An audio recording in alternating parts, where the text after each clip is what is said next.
Aposini nalapha kuhleli khona umongameli ngey'phathimandla zalelizwe. Bakwethu kuningi okukhulunywa ngabantu kulezi y'nkundla zokuxhumana. Babodwa bathi intombi yami, bakithi intombi yami.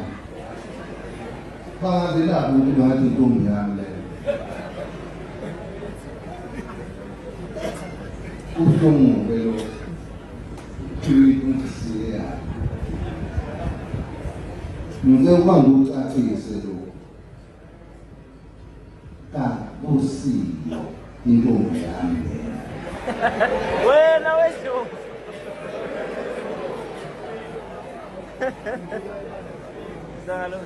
Kodwa ngicela ukuba ngisho. Ngiyinkosi yeqiniso engakho kuthiwa ngomlomo ongathethi imali.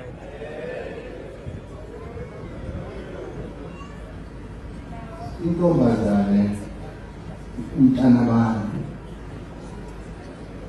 niyayazi.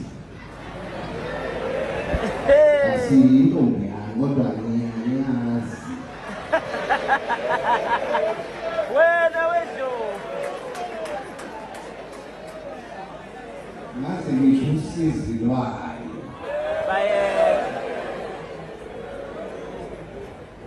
Ayisizwe iphose enkosini yami ngoba isenkingeni yangempela. Ngikholela lokho-ke mina Zulu Mnyama ukuthi ngimsize maniseyinkingeni. Ngizoyisiza-ke ngoba ngiyakholwa ngiyinkosi yesizwe. Ingumuntu wami ngokuthi ingaphansi iwumZulu ngiyakwaNgcobo. Liphekade ngiyakwaNgcobo. Ngizobika nje enkosini yamaqhaji ukuthi inkosi yesizwe siyisize le ngane ithole usizo ngoba isenkingeni. Ayikhulunywa-ke iy'nkinga zabantu.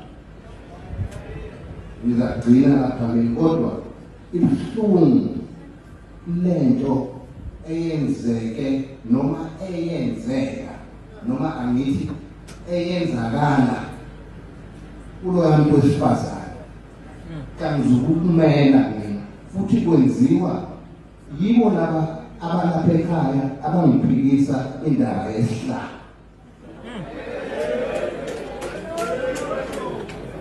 Ntombi yabonke. Hlangana umhlabathi. Intombi yalaba abangiphikisa isihlalo. Futhi sizayisebenza le ndaba. Ngifuna lithole lonke iqiniso njengoba linjalo. Wena wesho. Ngiyaxolisa sikamagelo nhlanzi. Bengazele lokho kodwa lokho nje bekumele ke sigezelane sedlule ngoba wonke umuntu ukhuluma into ayithanda. Lithi ntombi senze umdoko ngale manje nezami.